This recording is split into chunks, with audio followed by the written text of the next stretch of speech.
బహుశా అందరి జీవితాలు ఒకలా ఉండవు. చుట్టూ ఎంతమంది ఉన్నా నేను మాత్రం ఒంటరితనాన్ని ఇష్టపడతాను.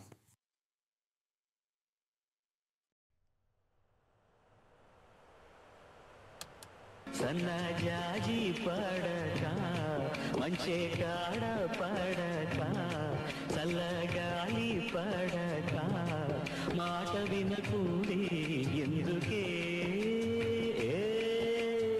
ఆమని పాడవే హాయిగా మూగవై పోకు ఈ వేళ మాటేరాని చిన్నదాని కళ్ళు పలికే ఊసులు అందాలన్నీ పల్లవించి ఆలపించే పాటలు ప్రేమే నాకు పంచే జ్ఞాపకాలురా.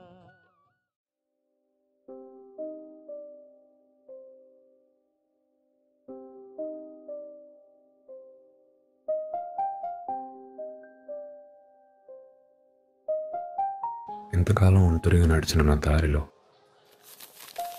ఆ రోజు ఒక కాగితం మీద ఈ నెంబర్ కనిపించింది. నా కథలో ఒక కొత్త పేజీలా అనిపించింది. ఒక్క క్షణంలో నా నిశ్శబ్దాన్ని జీవంగా మార్చింది.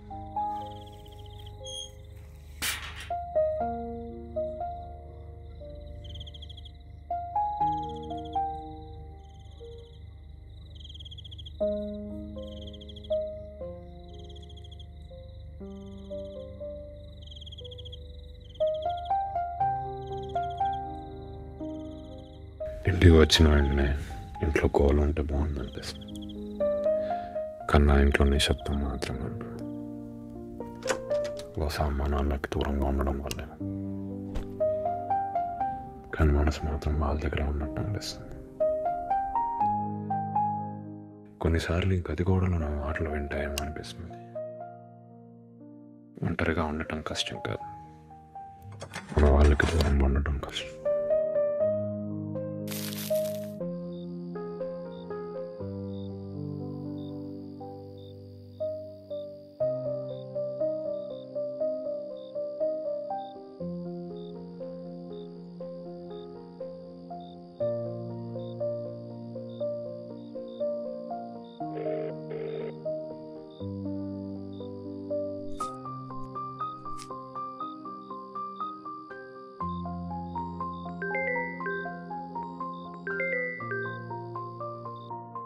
సారీ అండి, ఈ నెంబర్ నాకు ఒక బస్ టికెట్ నాకు దొరికింది, అందుకే కాల్ చేశాను.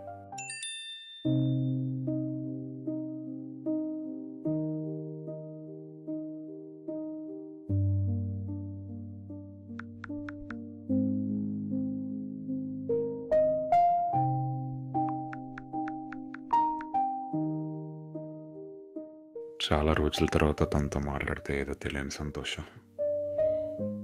ఆమె మాట వినగానే నిశ్శబ్ద గది కూడా మళ్ళీ ప్రాణం పోసుకున్నట్టు అనిపించింది.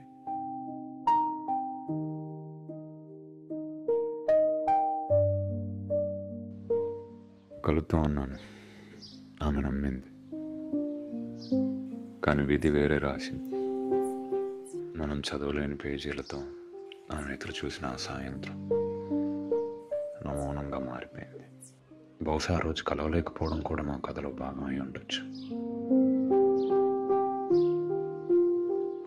ఒకవైపు మనసు ఆమెను చూడాలని తప్పిస్తున్నా, కానీ ఇంట్లో జరిగిన సంఘటనకి చూసి అడుగు ముందుకు వేయలేకపోతున్నా. ప్రేమ కూడా కొన్నిసార్లు బాధ్యతల ముందు నిలబడాల్సి వస్తుంది.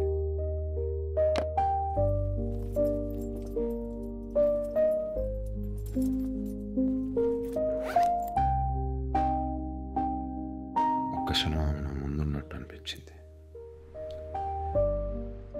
కళ్ళు తెరిచేసరికి అర్థమైంది కళ మాత్రం మిగిలిందని.